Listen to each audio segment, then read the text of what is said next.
Peaky Blinders true story. What happened to the real-life gang? Parts of the BBC crime drama are actually true.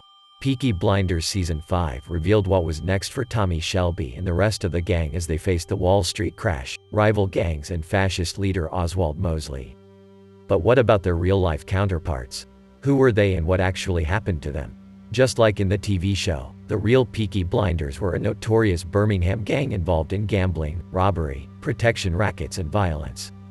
In fact, creator Stephen Knight was inspired to write Peaky Blinders because his dad's uncles, the Sheldons, were bookmakers and part of the Peaky Blinders heritage. In an interview with History Extra, he revealed that his dad's stories gave him his first vision of the show. One of the stories that really made me want to write Peaky Blinders is one my dad told me. His dad gave him a message and said, "Go and deliver this to your uncles." My dad knocked on the door and there was a table with about 8 men. Immaculately dressed, wearing caps and with guns in their pockets. The table was covered with money. Just that image, smoke, booze and these immaculately dressed men in this slum in Birmingham. I thought, that's the mythology, that's the story, and that's the first image I started to work with. The actual Peaky Blinders were around from the 1890s rather than the 1920s, so that differs from the BBC series. Most of their members were young men, and some could be as young as 12. They were purely a street gang, though, and didn't have Tommy's political ambition.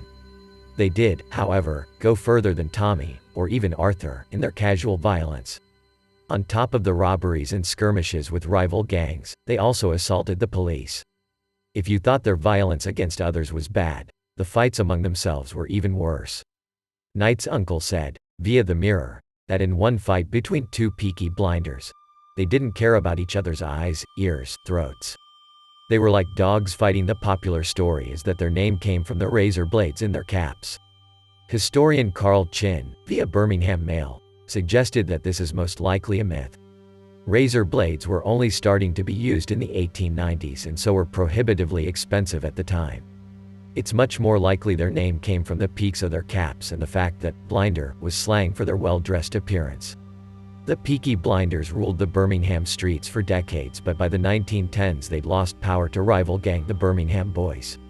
Although they'd lost the top spot, it's been suggested that the term Peaky Blinders came to refer to any street gang in Birmingham. Billy Kimber, the leader of the Birmingham Boys, could even be a model for Tommy. A minor character, and a Cockney, in Season 1, in real life Kimber was charismatic and intelligent and became the most powerful gangster in England.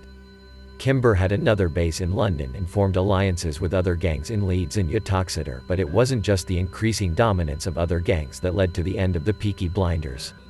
Stricter policing and tougher sentencing meant that many left the gang and few joined. Children were increasingly going to school and learning discipline, and new boxing clubs gave many an alternative to the gang.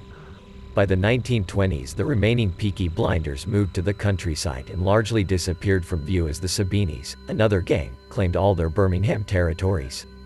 Another instance of the show rewriting history. Most Peaky Blinders reformed and were too ashamed to tell their children about their past.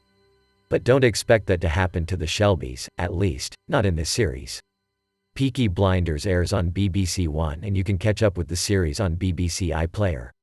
Obsessed with Peaky Blinders, hosted by Digital Spy's editor, Lawrence Mazzafari, is out now and available to listen to on BBC Sounds.